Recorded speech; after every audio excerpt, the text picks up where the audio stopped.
Hello दोस्तों, आप सब कैसे हो। मैं आशा करता हूँ आप सब ठीक होंगे। हमने कल पशुओं से संबंधित जो पशुधन से संबंधित शब्दावली होती है उसका हमने विस्तृत रूप से अध्ययन किया था।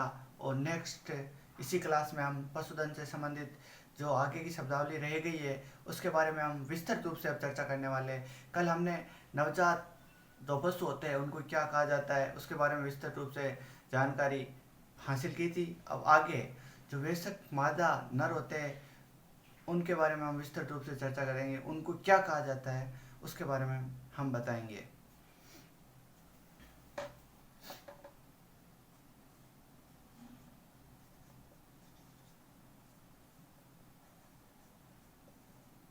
वयस्क मादा हमारा ये रहेगा टॉपिक जो रहेगा शब्दावली, महत्वपूर्ण शब्दावली। इसमें वयस्क मादा के बारे में अलग अलग पशुओं की वयस्क मादा को क्या क्या कहा जाता है। अब गाय गाय होती है उसको कहा जाता है हिप्पर को वयस्क मादा होती है हिप्पर को। भैंस होती है उसे कहा जाता है हिप्पर को। सेम ही रहेगा ये तो हिप्पर को।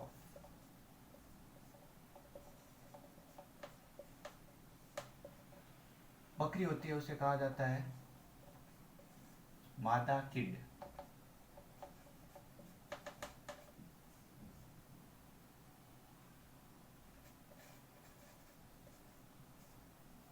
भेड़ होती है उसे कहा जाता है मादा लैम।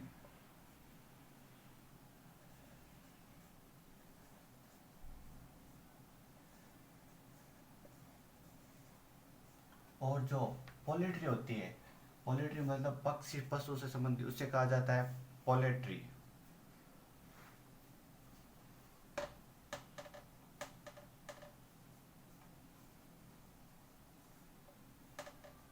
पोल्ट्री को क्या कहा जाता है पुलेट। और जो सूअर होता है उसे क्या कहा जाता है पिगलेट। सूअर को क्या कहा जाता है पिगलेट।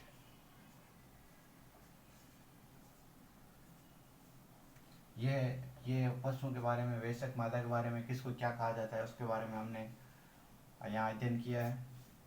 जो जिससे आप अच्छे से एक बार देख लीजिए, याद हो जाएगा एक बार में। ये तो सॉरी, इसमें माय मिस्टेक, इसमें मादा पिगलेट होता है ना, मादा पिगलेट।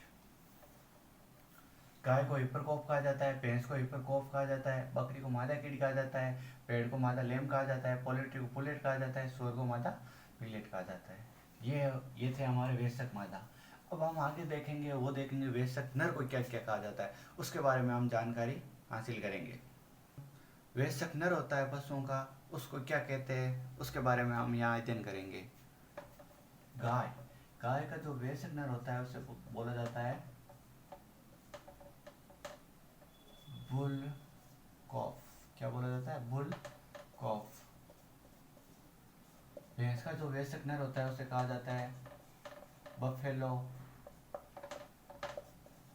बफेलो कॉफ। क्या कहा जाता है बफेलो कॉफ।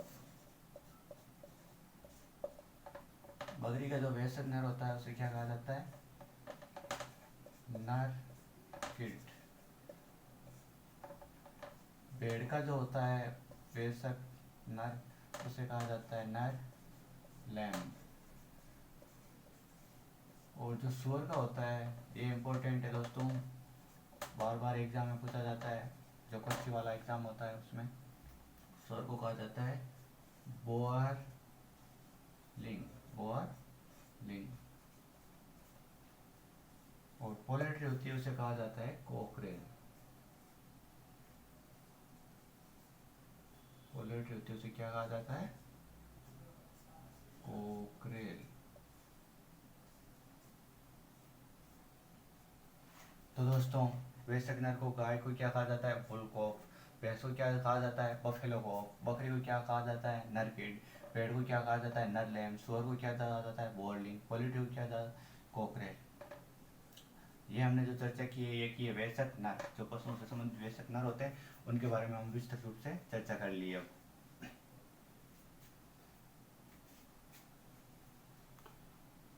जो प्रौढ़ माता होती है ना, प्रौढ़ मादा, उसके बारे में। प्रौढ़ मादा, प्रौढ़ माता होती है, उसकी गाय गाय होती है ना, उसे कहा जाता है काहू। काहू। बफेलो होती है ना जो भैंस, उसे कहा जाता है बफेलो। ये इंग्लिश के वर्ड ही है, बफेलो। भेड़ होती है, उसे कहा जाता है ईव। भेड़ होती है, उसे क्या कहा जाता है? ईव। बकरी होती है, उसे कहा जाता है डोई। डोई। सूअर होती है, उसे कहा जाता है सो। सूअर को क्या कहा जाता है? सो। और जो पोल्ट्री होती है, उसे क्या कहा जाता है? हैन।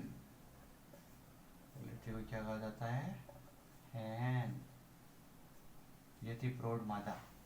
प्रौढ़ मादा को क्या क्या कहा जाता है? गाय को काऊ कहा जाता है, भैंस को बफेलो कहा जाता है, भेड़ को ईव, बकरी को डोई, सूअर को सो, पोल्ट्री को हैन। ये हमने प्रौढ़ माता के बारे में जानकारी प्राप्त की है। अब हम आगे जो करेंगे वो करेंगे प्रौढ़ नर के बारे में, किसे क्या कहा जाता है उसके बारे में। क्या कहा जाता है? बुल।